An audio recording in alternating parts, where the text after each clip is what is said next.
Yeah, if you ask me, Nigeria, I've said it before, I say it's like oil and clay. They can never mix together, So if America can help us, I'll be more than happy. It doesn't matter how long we try to put this concoction together, this concoction that they call Nigeria. Because I'm hearing some people saying, oh no, it should, they don't want it to divide.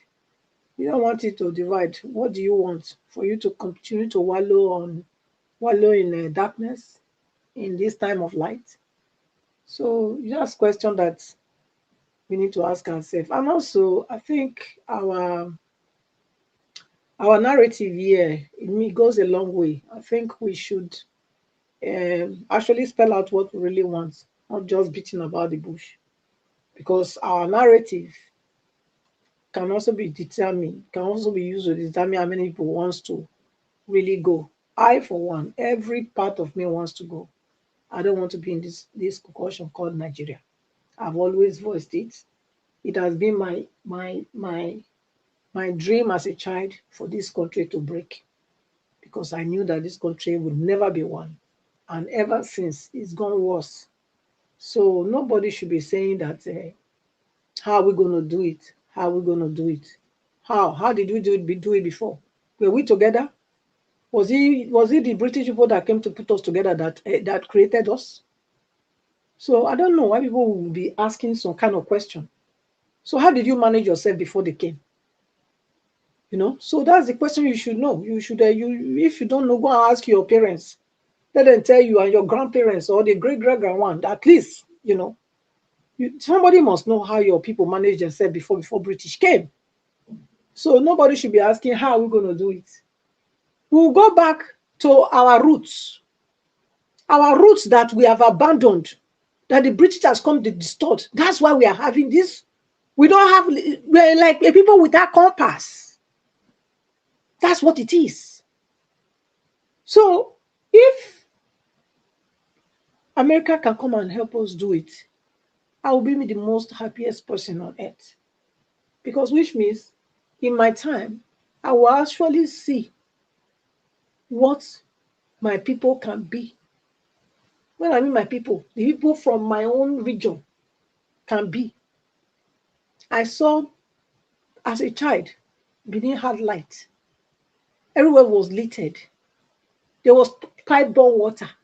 As a child, in Benin, and in Warri, and in Sapele, in all those places. So that was then when we were a region. When we were in the regional governance. So tell me, what has this whole thing of this federalism that they went to copy? They copy what only favored them, and they didn't copy the whole thing. The federalism that they went to copy from America, is that how the way they are running it in Nigeria? Is that how it's run? The British were the one that colonized Nigeria. The British has their own parliamentary system, and then they have a shadow government. You left the person that colonized you. You want to borrow from another place. Yet you took those federalism. You didn't take the federalism the way it's supposed to be. Because why? You had your evil plan from the onset. They had their evil plan.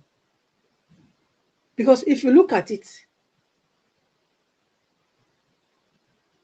why is Nigeria having problem? Why are they always having problem in the Senate and House of Assembly? Passing law, the lawmakers. Why? Because they structured the Nigeria in a way that they will always have the more votes. They have more senators. They have more House of Assembly people. So they have more lawmakers. So tell me, who is cheating who here? How is it one? You that you have PhD, maybe you have first one, two, three. You will see one man that does not even know anything will be your boss. You will be the one doing all the work.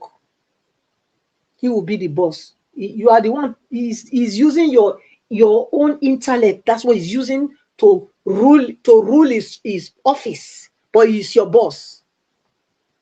So tell me, people that doesn't have the capacity, they don't have, their mind has not been, they don't have they are myopic in their mind. Tell me, how can they manage institutions or agencies or parastatals of government? And these are the people you see. These are the people that are managing the whole economy of Nigeria, the whole structure of Nigeria. So how can that country go? You tell me it's one Nigeria. The scores of WAEC of the North is lower than the South. How is that one Nigeria? And foolishly, our people from the South agreed. Because why? They don't have any choice, because it's about the vote in the House of Senate. They vote. This criminal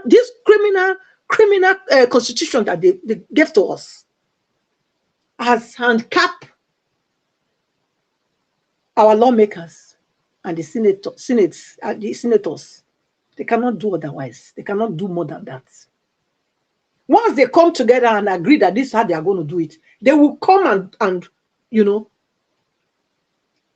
bring raise the motion in the House of Assembly.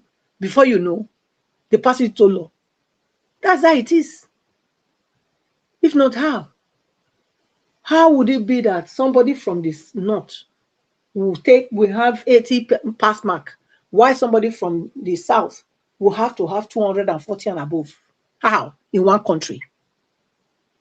How? Is that one country? How is it that you have Sharia in most states, or 5 or 7 states in North? Then, come on, is that one country? Anybody that's still saying Nigeria is one country, you know, go better for now. Sorry about that, Mr. Elvis. I will talk on. Because I don't understand. How can anybody still be saying the country should remain one? How? With all this glaring oppression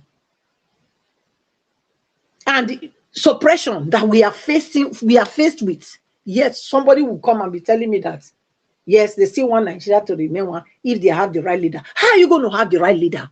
How? How are you going to have the right leader? When the ones that are leading you, they're already from there, and they will continue to lead unless something is changed completely. This whole thing needs to be dissolved. That's the only way. We cannot patch it. We cannot manage it. We cannot rework it. It has to be completely dismantled. Let everybody go and control themselves. We have a root. Let us go back to our roots, our foundations. Let's go there and pick what pieces remain and manage ourselves. It's better than this. So, Mr. Elvis, I will leave it at that. Thank you.